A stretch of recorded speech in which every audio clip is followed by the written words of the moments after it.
Welcome to Sri Ganesh Junior College, Korahel, online lecture series. Now you are listening lecture of biology subject by Mr. Riyaz Sheikh. Hello everybody. Today we are continuing our chapter that is human health and diseases. Last time in this chapter we started the immunity. In immunity we completed the two barriers of the innate immunity. आपण दोन प्रकारचे immunity बघितलेले आहेत, इनेट आणि acquired immunity. तर इनेट immunity पैकी आपण दोन बॅरियर्स लास्ट टाइम बघितले होते. हे जे दोन बॅरियर्स होते त्यामध्ये एक फिजिकल बॅरियर होतं आणि दुसरं फिजियोलॉजिकल बॅरियर होतं. ठीक आहे. आणि टोटल 4 बॅरियर्स आहेत इनेट इम्युनिटीशी रिलेटेड. हे चारही बॅरियर नॅचरली प्रत्येक ह्युमन बीइंगला भेटलेले असतात. तर या 4 बॅरियर पैकी आता तिसरं बॅरियर आपल्याला सुरू करायचं आहे. I will mention here that is innate immunity,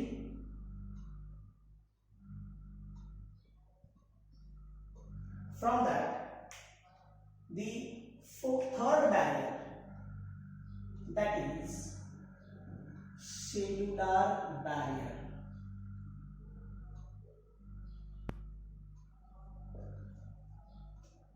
The important barrier is there. In last chapter, that is in circulation, you studied various barriers. You studied various cells, various components which are present inside the blood and which will be useful as an our body security. बरोबर आहे. थोडंसं तुम्हाला remind होत असेल की आपण वेगवेगळ्या प्रकारचे सेल्स बघितलेले आहेत. तुम्ही पहा, काही सेल्स असे आहेत जे एक्सटर्नल किंवा फॉरेन एजंट एंगल्फ करतात, डिसइंटिग्रेट करून टाकतात, असं आहे. तर असे बऱ्यापैकी सेल्स आपल्या बॉडीमध्ये प्रेझेंट असतात जे इम्युनिटी पर्पजेससाठी काम करतात किंवा बाहेरून येणारे फॉरेन एजंट असतील किंवा असे इन्फेक्शियस एजंट जे बॉडीवरती अटॅक करतात आणि बॉडीला ॲबनॉर्मल कंडिशनमध्ये घेऊन जातात.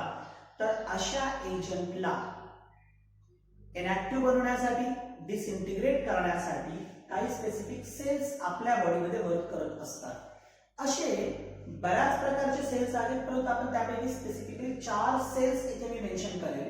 त्यापैकी तुम्हाला थोडंसं आठवत असेल की जे काही सेल्स असतील ते, त्यापैकी एक सेल जे तुम्ही अभ्यास केला आहात that is various cells which serve as an barrier. त्यापैकी एक तुम्हाला आठवत असेल that is neutrophil which is a type of leukocyte. बरोबर. म्हणजे ज्या ल्युकोसाइटला आपण एक स्पेसिफिक नाव दिलं होतं दॅट इज PMNL. यावरती प्रश्न पण विचारलेला आहे नीट मध्ये. ठीक आहे. तर neutrophil that is we called PMNL म्हणजे पॉलीमॉर्फोन्यूक्लियर ल्युकोसाइट.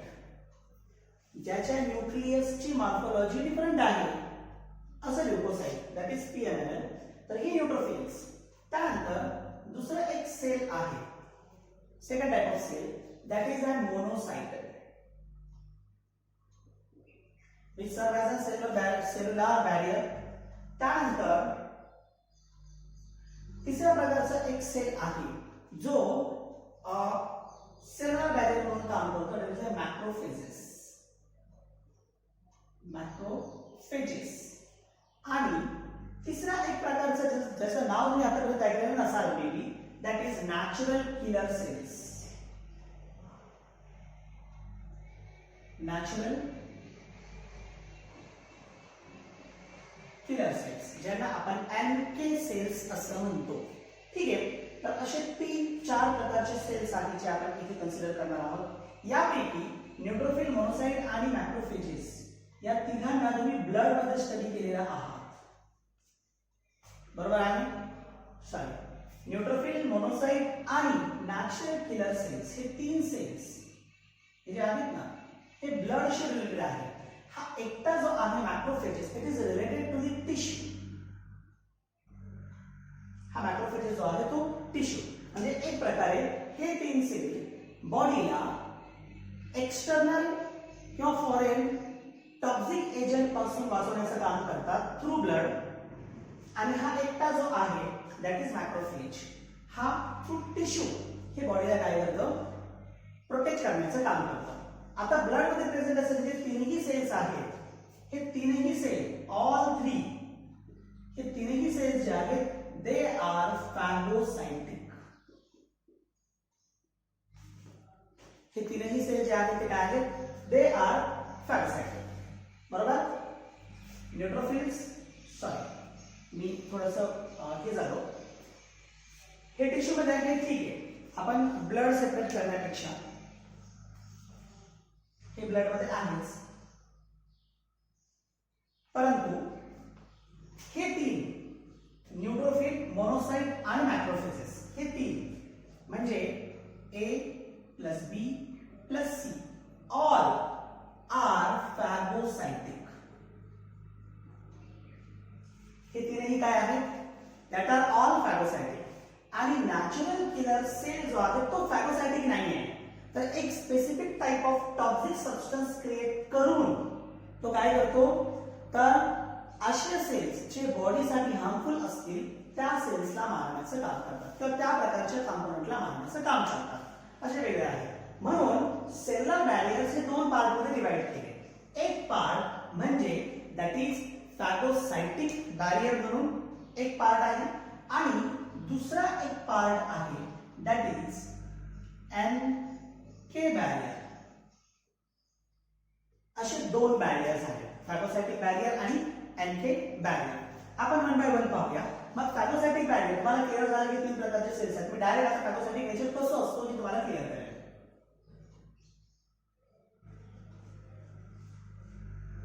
फॅगोसाइटोसिस ची प्रक्रिया तुम्ही ऑलरेडी इयत्ता 11वी मध्ये सेल ऑर्गनायझेशन ह्या चॅप्टर मध्ये स्टडी केलेलं आहे की फॅगोसाइटोसिस कशा पद्धतीने होतो किंवा हाऊ इट वर्क्स. ठीक आहे. तरी मी इथे थोडस तुम्हाला तसे स्टेप्स देईल. मग हाऊ फॅगोसाइटोसिस ऑकर्स किंवा फॅगोसाइटोसिस कशा पद्धतीने केलं जातं. फॅगोसाइटोसिस,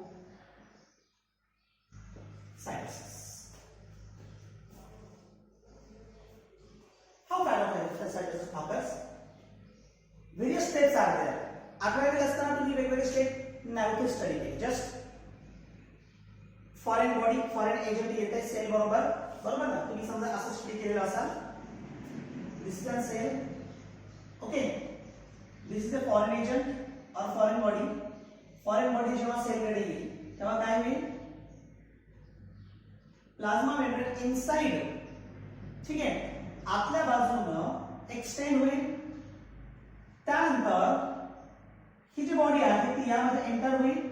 त्यापासून इथे एक फॅगोझोम तयार केला जाईल आणि हा फॅगोझोम काय करेल, विच हॅविंग हायड्रोमेरिक एन्झाइम, तर हा पूर्णपणे याला डिसइंटिग्रेट करण्याचं काम करेल या पद्धतीने. हे डिसइंटिग्रेट झाल्यानंतर मग याला काय केलं जाईल, बॉडीच्या बाहेर ट्रान्सफर केलं जाईल. म्हणजे इकडे एंडोसाइटोसिस झालं,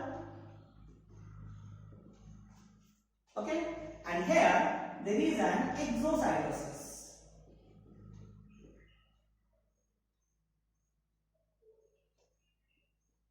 एकीकडे झालं एंडोसाइटोसिस आणि एकीकडे झालं एक्झोसाइटोसिस. तर या पद्धतीने सिम्पली फॅगोसाइटोसिस काम करतं, but it having various steps, वेगवेगळे स्टेप्स आहेत आणि त्या पद्धतीने फॅगोसाइटोसिस होतं. मग ते कसं पहा, कोणतीही बॉडी असेल तर ती थ्रू ब्लड येते. In the sense there is relation of blood vessel. ठीक आहे. मग सुरुवातीलाच काय होईल, एकदम सुरुवातीलाच ते जे ब्लड वेसल्स आहेत ना, हे ब्लड वेसल्स हे डायलेट होतील. Dilate in the sense inner lumen हा इन्क्रीज केला जाईल. म्हणून फॅगोसाइटोसिसची जी पहिली स्टेप आहे, first step, that is an vasodilation. ही पहिली स्टेप आहे. आता पहा, see this is blood vessel. याचं ल्युमेन तुम्हाला समजते, साईज तुम्हाला समजते. डायलेशन झालं म्हणजे नेमकं काय झालं, ल्युमेन वाढले. या ठिकाणी तुम्हाला जे दिसत आहेत ते ब्लड सेल्स आहेत. See these are blood cells. and this is an blood vessel. It is blood vessel. आता ही ब्लड वेसल काय झाली इथं डायलेट झाली. ब्लड वेसल डायलेट झाल्या कारणाने काय होईल, इथे ब्लड प्रेशर कमी होईल.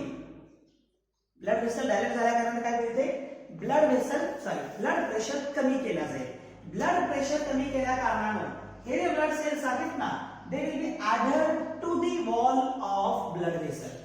ते काय होईल, ब्लड वेसलला ऍडेड होईल. म्हणून सेकंड जी स्टेप याच्यामध्ये आहे, that is an adhesion. Second is an adhesion. आता adhesion काय होते इथं समजून घ्या. adhesion काय होईल, मग हे जे ब्लड सेल्स आहेत, हे ब्लड सेल्स हे ह्या वॉल ऑफ ब्लड वेसल्स ला ऍडर होतील. they will be added to the wall of blood vessel. एक प्रकारे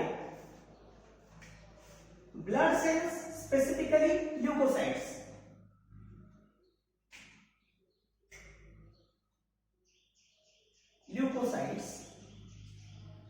goes to periphery and adder to wall of blood vessel. हे नंतर ब्लड वेसलच्या वॉलला जाऊन ऍडर होते. जसं इथं झालं, म्हणजे इथे ही सेकंड स्टेप आहे. This is the second step, that is adding or the addition. Third step मध्ये काय होईल, आता इथून पुढे हे ऍडर झाले तर यांची स्वतःची स्पेसिफिक मुवमेंट आहे. तुम्हाला ऑलरेडी माहिती आहे की डब्ल्यूबीसीज काय आहेत, these are amoeboid. These are amoeboid and they show squeezing.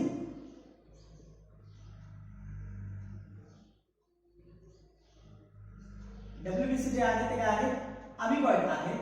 आणि हे जे आहे ते squeezing शो करतात. आणि by squeezing or by amoeboid movement they will be comes out from the blood vessels. हे blood vessels मधून बाहेर येऊ शकतात. they will be comes out from the blood vessels. जेव्हा हे ब्लड वेसल्स मधून बाहेर येतात, स्क्वीज आउट होतात, तर त्यावेळेस त्या प्रोसेसला आपण एक नाव देतो. सर्क्युलेशन मध्ये आपण नाव बघितलं नव्हतं, तर त्याला आपण एक नाव देतो, that is called as diapedesis. ठीक आहे. म्हणून थर्ड स्टेप जी आहे याची, दॅट इज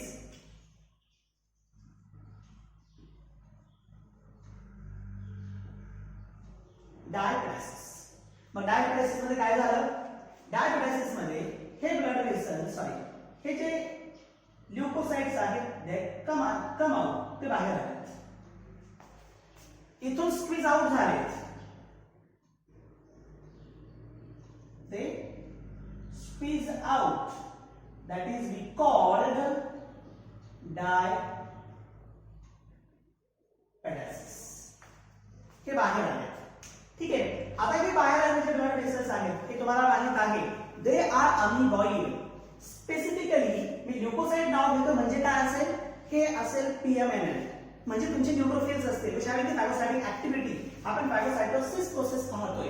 मग आता हे बाहेर पडले, हे बाहेर पडले तर त्यांचं पहिलं काम, कुठेतरी इकडे फॉरेन एजंट आहे, इथे कुठेतरी हा फॉरेन एजंट आहे. For example here there is a bacteria.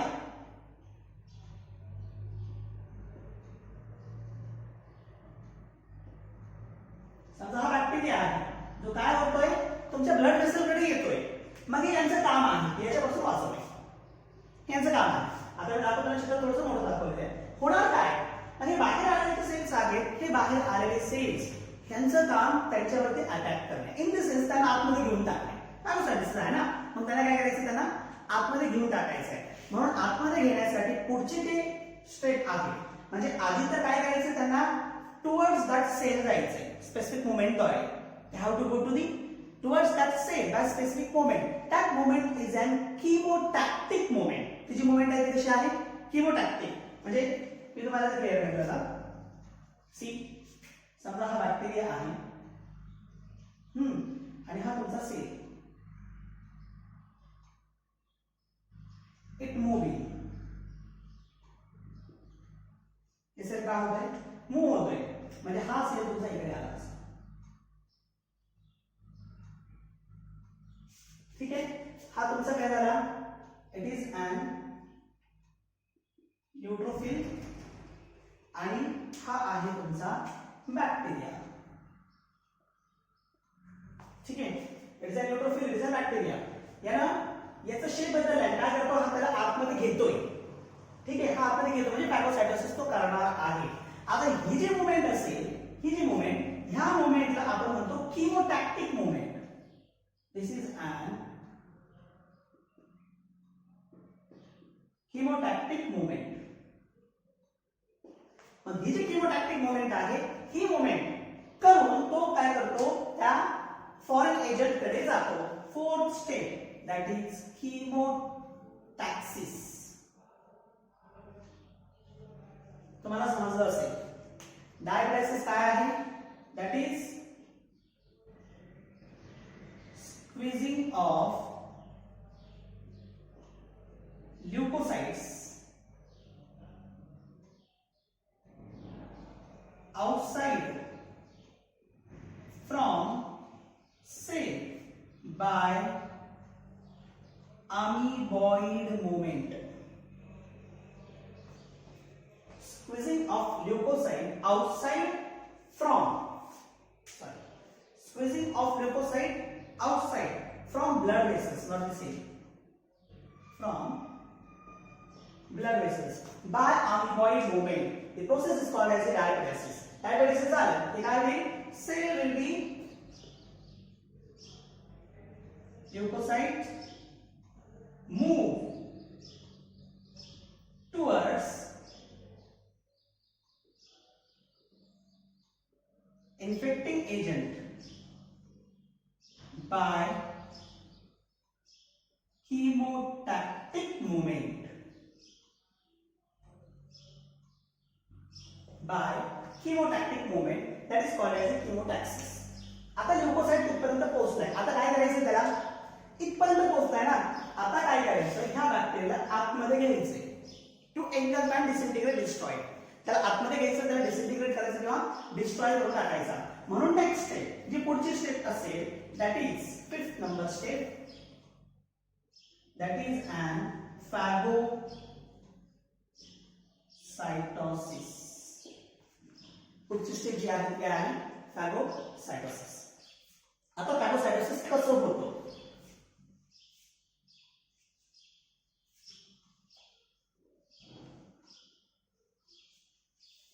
तर आता इथून पुढे आपण जे 11वीला बघितली होती प्रोसेस, ती प्रोसेस आपण इथं पाहणार आहोत. That is फॅगोसायटोसिस.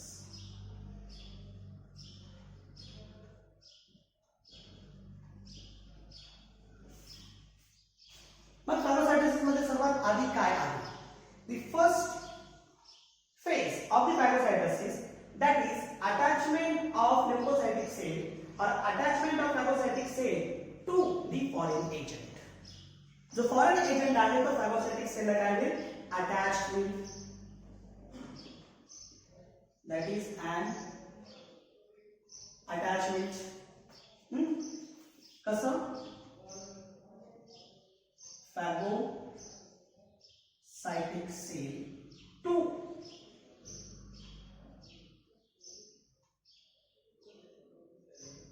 foreign agent. कोणते असू शकतं, may be bacteria, may be virus, may be whatever काय असेल ते. तर फॉरेन एजंट बरोबर काय होईल, तो फॅगोसायटिक सेल अटॅच होईल. दिस इज फर्स्ट स्टेप. आता अटॅचमेंट नंतर पुढे काय होईल, या अटॅचमेंटला आपण आढळण सुद्धा म्हणतो. We also called it adherence. Next step, after attachment. After attachment, the membrane of that cell will be come inside. तो जो मेम्ब्रेन आहे तो आतल्या बाजूने येईल आणि आतल्या बाजूने येऊन काय होईल, इथे हा सेल आतमध्ये एंगल्फ केला जाईल. म्हणून नेक्स्ट स्टेप जी याच्यामध्ये असेल, that is an injection.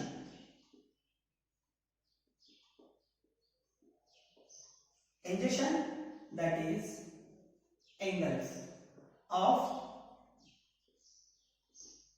Bacteria किंवा तुमचा फॉरेन एजंट. मी इथे दाखवेल आता की फक्त ह्याच न्यूट्रोफिलला काय करतो, थोडं मोठं करतो आता या पद्धतीने. आणि हा तुमचा बॅक्टेरिया आहे. आता हा बॅक्टेरिया काय झालाय, इथे आतमध्ये आलाय आणि हा एंगल्फ केला जातोय. ठीक आहे, हा इथं एंगल्फ केला गेला. एंगल्फ केला गेला म्हणजे काय होईल, आता इथे व्हॅक्युअलच्या आतमध्ये हा चालला जाईल इनसाइड द व्हॅक्युअल. मग व्हॅक्युअलच्या आतमध्ये गेला म्हणजे काय झालं, see here there is a vacuole outside and inside your bacterial cell किंवा तुमचा तो फॉरेन एजंट असेल, that is called as a injection. आता महत्वाची गोष्ट, इंजेक्शन एंगल्फ झालं. एंगल्फ झाल्यानंतर मग काय होईल, व्हॅक्युअलच्या आतमध्ये जाईल, which form phagosome. Inside vacuole, which form phagosome. So this is called as phagosome. Actually तो vacuole असेल लायसोझोमचा, म्हणून त्याला आणखीन एक नाव देतो आपण, phagolaisosome.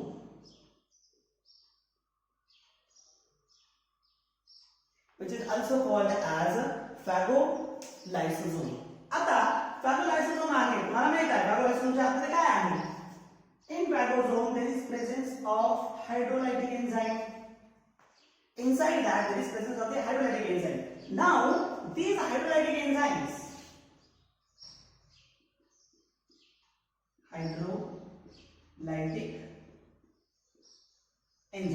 मग हायड्रोलायटिक एन्झाइमचं काम काय आहे, हे जे फॉरेन एजंट आहे त्याच्यावरती अटॅक करणे, डिसइंटिग्रेट करून टाकणे, एक प्रकारे किल करणे. We call it intracellular killing.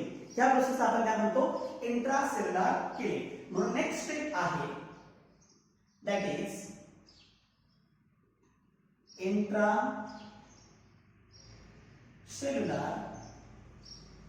Killing of bacteria. तुम्ही इथं फॉरेन एजंटही म्हणू शकता.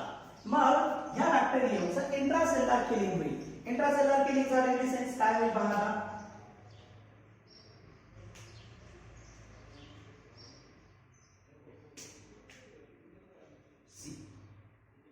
that is an disintegration. We call it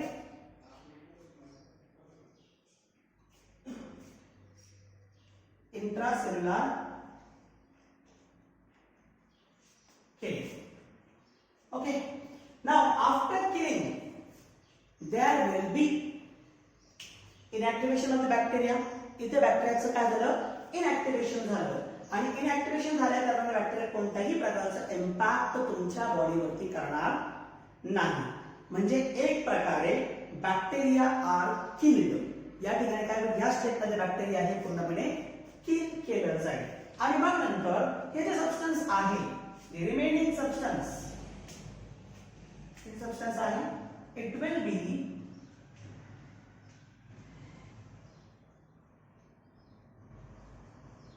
goes out or transfer to the outside.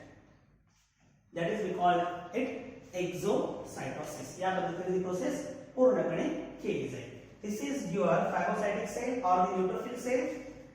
मी तुम्हाला इथे मेन्शन केलेला आहे न्यूट्रोफिल आणि हा तुमचा बॅक्टेरिया. मग फॅगोसाइटोसिस प्रोसेस इंटरनली या पद्धतीने केली जाईल. अटॅचमेंट, इंजेक्शन आणि intracellular killing of the bacteria. ठीक है, so these are all steps which involved in the phagocytosis process. या पद्धतीने phagocytosis process केली जाते. ठीक है, so here innate immunity, the important point of the innate immunity in cellular barrier phagocytosis is finished. इथं झालं सेल्युलर बॅरियर. आपल्याला पुढे जायचं आहे सेकंड पार्ट मध्ये. जो नॅचरल किलर सेल होता त्याला आपण म्हणतो नॉन फॅगोसाइटिक सेल. म्हणजे तो फॅगोसाइटोसिस करत नाही. इट नॉट डिड और डू दी फॅगोसाइटोसिस. ते फॅगोसाइटोसिस करत नाही. मग तो काय करतो, यामध्ये second type B, that is non-phagocytic cells. आणि non-phagocytic cell मध्ये आहे that is natural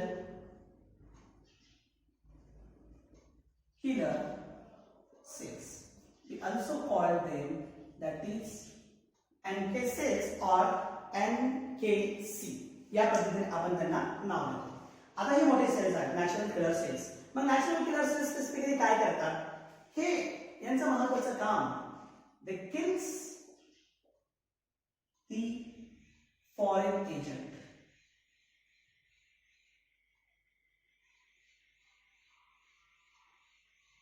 they kills foreign agent, बाहेरील एजंट किंवा तुमचे जे काही इन्फेक्शियस एजंट आहे ॲज बॅक्टेरिया और व्हायरसेस जे काय असतील तर या फॉरेन एजंट्सला किल करण्याचं काम करतात किंवा मारण्याचं काम करतात. मग हे कसं किल केलं जाईल? So they form a specific substance, we call it cytotoxic substances. Form cytotoxic substances. With the help of these cytotoxic substances, they kills the bacteria or the viruses. या सबस्टन्सेसच्या सहाय्याने ते बॅक्टेरिया किंवा व्हायरसेसला काय करतात? मारतात. आता हे सबस्टन्सेसचं काम काय आहे? Actually these are perforins. These are perforins. हे काय करतात? Form pores in the membrane of bacteria. हे बॅक्टेरियाच्या मेम्ब्रेन मध्ये पोर्स फॉर्म करण्याचं काम करतात. जो टार्गेटेड सेल असेल, हा बॅक्टेरिया आपला काय आहे? It is actually as an target and then they will be kill them. पहा फरक आहे. एकीकडे फॅगोसायटोसिस एंगल्फ करून एंड डिसइंटिग्रेट करायचे आणि इकडे स्पेसिफिक सबस्टन्स फॉर्म करून त्याच्या सहाय्याने त्या फॉरेन एजंटवरती अटॅक करणे आणि त्याला डिस्ट्रॉय करून टाकण्याचं काम करतात. That is natural killer cells. So these are all cellular barriers. आपल्याला पुढचं लास्ट बॅरियर पाहायचं आहे, that is an cytokine barrier.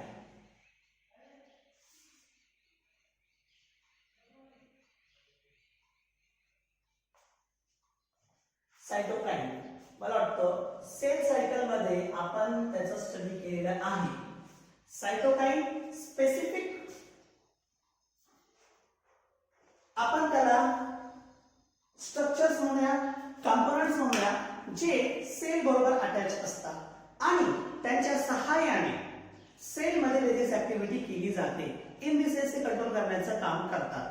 ठीक आहे, म्हणजे चेक पॉइंट असतील त्या ठिकाणी सायटोकाईनचं काम आहे.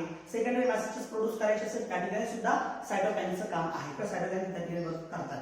एक प्रकारे हे सेल्स हे एखाद्या अदर कंपोनेंटच्या सहाय्याने ऍक्टिव्हेट केले जातील किंवा या सेलचं कन्व्हर्जन केलं जाईल, व्हॉटएव्हर काय असेल ते, परंतु ते अदर जे कंपोनेंट आहेत ते अटॅच होतील with the help of cytokine.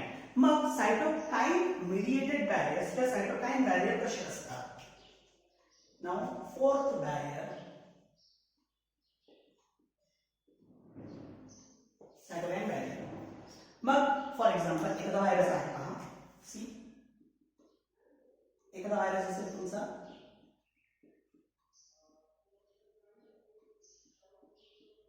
समजा हा व्हायरस आहे. हा व्हायरस काय करेल? आपल्या बॉडीच्या सेलला अटॅक करेल. It will be attack on our body cell. Body सेलवर अटॅक केलं तर काय करतो? तर त्याचा डीएनए आतमध्ये टाकतो. हा डीएनए काय करेल? हा कंप्लीट सेल अक्वायर करून घेईल, म्हणजे या डीएनएचं मल्टिप्लिकेशन होईल, त्याचं प्रोटीन फॉर्मेशन होईल, वाटेल काय असेल नवीन व्हायरसेस त्या ठिकाणी फॉर्म केले जातील. पण हा सेल एक स्पेसिफिक सबस्टन्स सिक्रेट करतो because of infection of the virus. या व्हायरसच्या इन्फेक्शननं हा सेल काय करेल? Cell produces specific substance. हा सेल एक स्पेसिफिक सबस्टन्स प्रोड्यूस करतो. नाउ दॅट सबस्टन्स, हा जो सबस्टन्स असेल, this substance is useful for the purpose to prevent the other cells from attack of viruses. That virus समजा हा ए व्हायरस आहे, तर आता हा जो सबस्टन्स आहे, हा सबस्टन्स तो काय करेल, या ए व्हायरसच्या अटॅक पासून अदर सेलला वाचवेल. That substance is called as interferons. That substance is called as interferons. या ठिकाणी इंटरफेरॉन्स डेफिनेशन काय लिहिलेली नाही, मी तुम्हाला समजवत आहे. ठीक आहे. प्रश्न आहे तुमच्यासाठी, मी या ठिकाणी थोडंसं पॉज करतो. महत्वाचा प्रश्न लिहून घ्या, नोट करा. What are interferons? प्रश्न काय आहे? What are interferons? Give their functions. What are interferons? Give their functions with examples.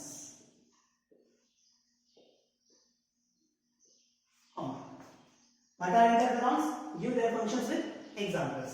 परत लिहिते तो काय आहे आता? The substance which produced by cells which is infected by the viruses. That substance is called as interferon. And what is its function? Its function काय काम आहे? मग it prevent the other cells. It prevent the other cells from infection of that ज्याच्यापासून तयार झाला that viruses. व्हायरसेसच्या infection पासून वाचवण्यासाठी ते गरज पडतं. ज्या पद्धतीने आपल्या बॉडीमध्ये व्हॅक्सिन काम करतात ना, त्या पद्धतीने हे इंटरफेरॉन्स काम करतात. ठीक आहे. Different type of interferons are there. वेगवेगळ्या प्रकारचे इंटरफेरॉन्स आहेत जे वेगवेगळ्या पद्धतीने काम करतात. आता समजा वेल नोन इंटरफेरॉन जे आहे दॅट इज इंटरफेरॉन ए. हा एक वेल नोन इंटरफेरॉन आहे. याला आयएनएफ सुद्धा म्हटलं जातं. आयएनएफ ए, इंटरफेरॉन ए और आयएनएफ ए. हा पहिला असा इंटरफेरॉन आहे. हा पहिला असा इंटरफेरॉन आहे सक्सेसफुली याला पाहिले गेले की तो ट्यूमर डिस्ट्रॉय करत होता. an interferon which destroy tumor. पहिला सक्सेस कुठे पाहिले गेले? मग कॅपोसिस सार्कोमा हा एक कॅन्सर आहे जो एड्स व्हायरस मुळे HIV मुळे होतो. It is an tumour by HIV, that is AIDS virus. Kaposi's sarcoma. मग हा जो इंटरफेरॉन ए आहे, हा इंटरफेरॉन ए या ट्यूमर कॅपोसिस सार्कोमा मध्ये काम केलाय. हा इंटरफेरॉन ए या ट्यूमरला डिस्ट्रॉय करू शकतो. असे कितीतरी आहेत एक्झाम्पल्स. मी एक एक्झाम्पल तुमच्यासमोर ठेवलाय, दॅट इज INF A चं. यावरती नीट मध्ये एकदा प्रश्न सुद्धा विचारलेला आहे, म्हणून इम्पॉर्टंट असा हा एक्झाम्पल आहे. So this is an cytokine barrier. मी तुम्हाला 4 बॅरियर सांगितले. एक असा बॅरियर आहे जे लास्ट इयरच्या बोर्ड बुक मध्ये होतं, आता पण आहे प्रेझेंट तसं, नवीन बोर्ड बुक मध्ये टाकलेलं त्यांनी. That is an inflammatory barrier, जो मायनर म्हणून आहे पण महत्वाचा आहे. Inflammatory barrier. इन्फ्लामेटरी बॅरियर सुद्धा महत्वाचा आहे, म्हणजे एंट्री ऑफ पॅथोजन कसं प्रिव्हेंट करतं हे आपल्याला त्यामध्ये पाहता येईल. इंटरफेरॉन्सची एक महत्वाची प्रॉपर्टी आहे, that is they are specific. एक महत्वाची प्रॉपर्टी कोणाची? इंटरफेरॉन्सची. Interferons R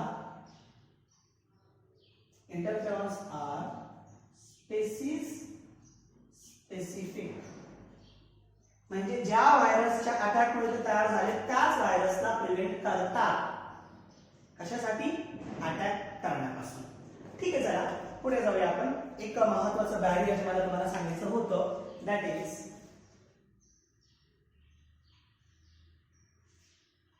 inflammatory barrier.